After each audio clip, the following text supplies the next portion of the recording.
A bad pussy by any other name. What we want and dread about Season 8 of Game of Thrones. By Critique Geeks. Since the final season of Game of Thrones is upon us, I thought this was a perfect moment to begin spreading my wisdom to you all.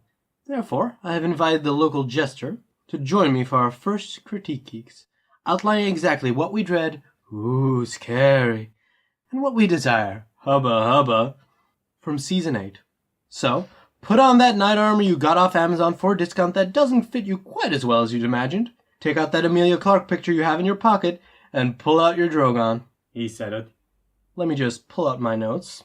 As you see, I have arranged the points alphabetically and divided them by character, after which, naturally, I labeled them all so that I could easily find them with the search function. Where's your laptop? What laptop? I don't have a laptop. Then where are your notes? I've ordered lots of notes. Look! What is that? Those are just scribbles. Are those hieroglyphs? Yes, that's how they wrote back then. I even used a chisel. I'm almost sorry I manipulated you into coming here. What was that, Dr. Queebry? I think we'll see Sons of Manipula Dany next season.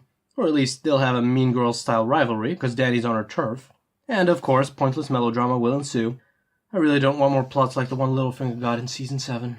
Dr. Queebry, I just want to make clear I have the utmost respect for you and your insightful comments. But I'm afraid I'm going to have to just mildly disagree with you on that. What was that? I mildly disagree with you. You can't do that. That's unconscionable. Absurd. That doesn't even make any sense. Why are you even here? You told the nice policewoman something about how I was your tax write-off? Continue. It won't be pointless melodrama. Season 8 is going to be rather dark. Lots of death, carnage, and the King of the North scenes. A bit of teenage drama will probably inject humor into it. I'd prefer a lethal injection. Well, in a season full of dark killing... As opposed to light killing. You know, when you wake up early on Sunday morning and decide to get in some light killing before breakfast. That kind of killing. Well, that is the George R.R. Martin way. As is a love triangle between two girls who have been written to drive man mad with lust over a sibling. Since the audience can't be tensed up the entire time, it makes sense that D&D includes some moments of levity to balance out all the atrocities of war. I prefer my humor to be intentional, and preferably, not quite so painful to watch.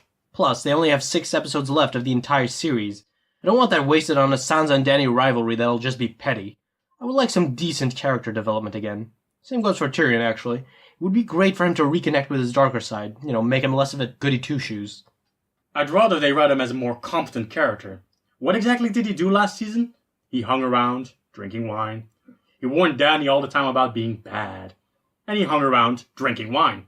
The last 2 seasons he's mostly been there to make sarcastic jokes, nonsensical statements, and simplistic childish strategies, like sending spearmen to do battle in close quarters. I fear Season 8 will continue that pattern. Competency would be nice, but Game of Thrones started off as being very much about the darker side of humanity, and how ruling means some hard decisions.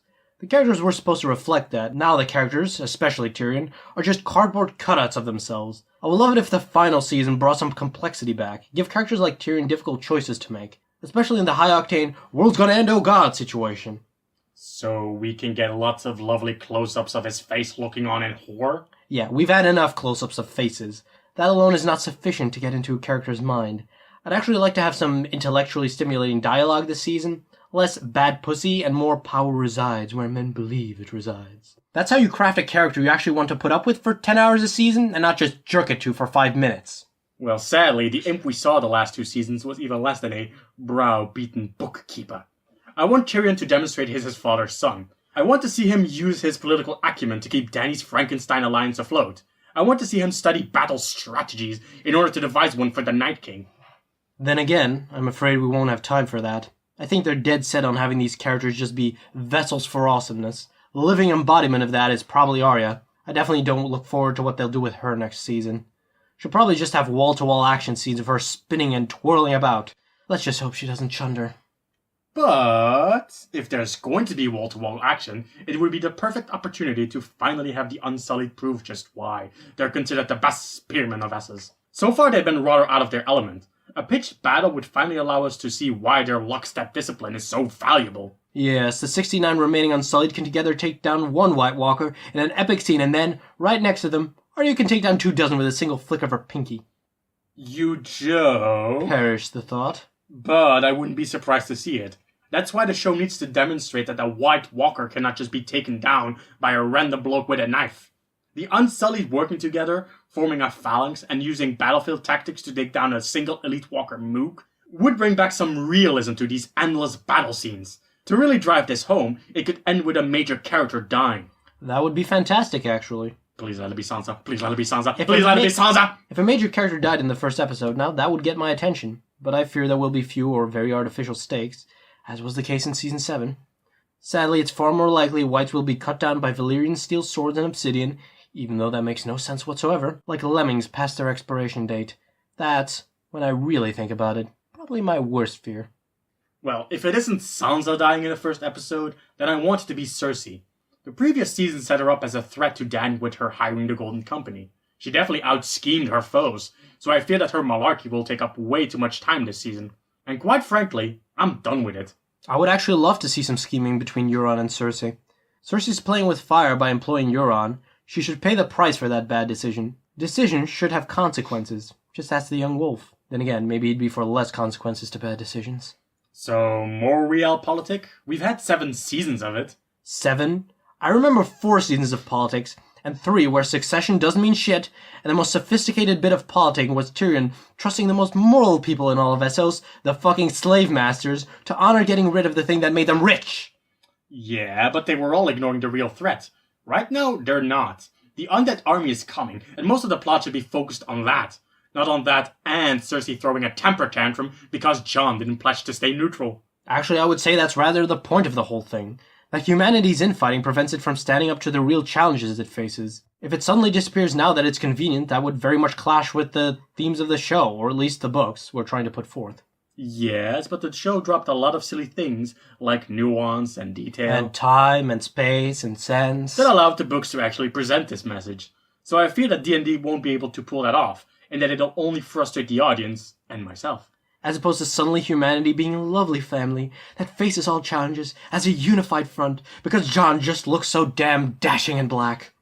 Now that would be frustrating to watch unfold. This is their last chance to make something good out of it. I want to see them use it, but they probably won't, and that's when I really think about it. Probably my worst fear. It's sad, but they've just gotten rid of the themes altogether. Like the themes on the flaws of a feudal system. Bran graciously decides he's no longer Lord of Winterfell. Even though by hereditary law, the Northern Lords should crown him the King in the North the moment he is back. If I had my way, Jon would give up his title of King to Brandon when he returns. Instead, I dread we'll have a scene where they go, "Sup, bro?" Probably more like, "Sup, I'm the Three-Eyed Crow. Sup, I'm the King in the North. Sup, I'm Spider-Man. And sup, I'm useless." Especially if we're to believe the teaser in the crypts of Winterfell. Yes, as the frost comes closer, the camera comes closer. Arya draws needle, Jon draws longclaw, and Sansa just stands there looking. In a menacing way, though. Gotta give her that. Like a baby cub showing its tiny little teeth. And then they faced the Night King, Valyrian steel sword in hand, Sansa staring obsidian daggers, for that glorious battle between good and evil. How likely do you think we'll get this annoying scene and metaphor, Dr. Analyze? I was hoping for an ambiguous ending, where Jon makes peace with the walkers, you know, complexity, realism, war's bad and peace is the way forward, that sort of shit that Martin actually believes. But sad to say, it's possible they'll go with a final battle of good versus evil. Though they did say they were going to somewhat stick to Martin's ending, and that's certainly not what he would write. So maybe there's hope. But that's, when I really think about it, probably my worst fear. I'm not so sure, Mr. Analyze. Martin's ending relies on the characters going through character arcs. D&D abandoned that writing technique a few seasons ago in favor of stereotypical fantasy tropes. They'd rather have Brave Knight Jon and Fair Maiden Dany hook up than showing us how Dany balances her Targaryen fire with mercy and compromise. If there is a battle of good versus evil, I at least hope it ends sensibly. They gave the Night King a dragon, an army of whites, dragon-killing spears. Aren't they javelins? And dragon-killing spears. I don't know how they can ever end this threat realistically. By politely asking them to come to the Winterfell throne room to confess all their crimes, and then get their throats slit by Arya. Or better yet, by uniting the races of men, elves and dwarves into one army to stand against the evil armies of Mordor. Oh wait. And to top it all off, Dany will die in Jon's arms like Ygritte. The music will swell, and we'll cut to a shot of Jon on the Iron Throne to continue the oh-so-wonderful Westerosi monarchy. I think that really gets to the heart of it. I expect Lord of the Rings, but not done quite so well. And, dear audience, that's, when I really think about it, probably my worst fear. Get out.